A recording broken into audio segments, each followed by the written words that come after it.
बिहार के एक छोटे से गांव में एक बहुत पुराना कुआं था। गांव वाले कहते थे कि उस कुएं में किसी औरत की आत्मा रहती है। रात होते ही वहां से रोने की आवाज आती थी, इसलिए शाम के बाद कोई भी उस रास्ते से नहीं जाता था। लेकिन गांव का एक लड़का था, अमन।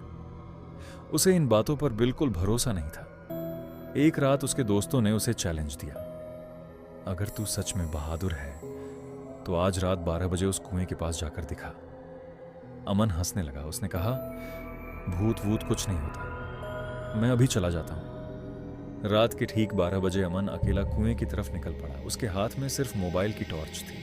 पूरा रास्ता सुनसान था। ठंडी हवा चल रही थी। दूर कहीं कुत्ते लगातार भौंक रहे थे। जैसे जैसे अमन कुएं के पास पहुंच रहा था, उसे अजीब सा डर महसूस होने लगा। फिर अचानक उसे किसी औरत के रोने की आवाज सुनाई दी। मुझे बाहर निकालो। अमन रुक गया। उसका दिल तेजी से धड़कने लगा। उसने डरते हुए कुएं के अंदर टॉर्च दिखाई, लेकिन अंदर सिर्फ अंधेरा था। तभी पीछे से किसी ने बहुत धीरे से उसका नाम लिया, अमन। यह सुनते ही उसके पूरे शरीर में डर दौड़ गया। वह तुरंत पीछे मुड़ा, लेकिन वहां कोई नहीं था। अब अमन तेजी से वापस जाने लगा, लेकिन तभी उसका मोबाइल बंद हो गया। चारों तरफ सिर्फ अंधेरा था और वही रोने की आवाज लगातार करीब आती जा रही थी। अचानक किसी ने उसका हाथ पकड़ लिया।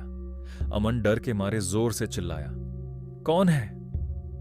तभी उसके कान के पास एक धीमी आवाज आई, मुझे क्यों छोड़ दिया? अमन पूरी ताकत से भागने लगा। उसे महसूस हो रहा था कि कोई उसके पीछे दौड़ रहा है। भागते भागते वह अचानक गिर पड़ा और बेहोश हो गया।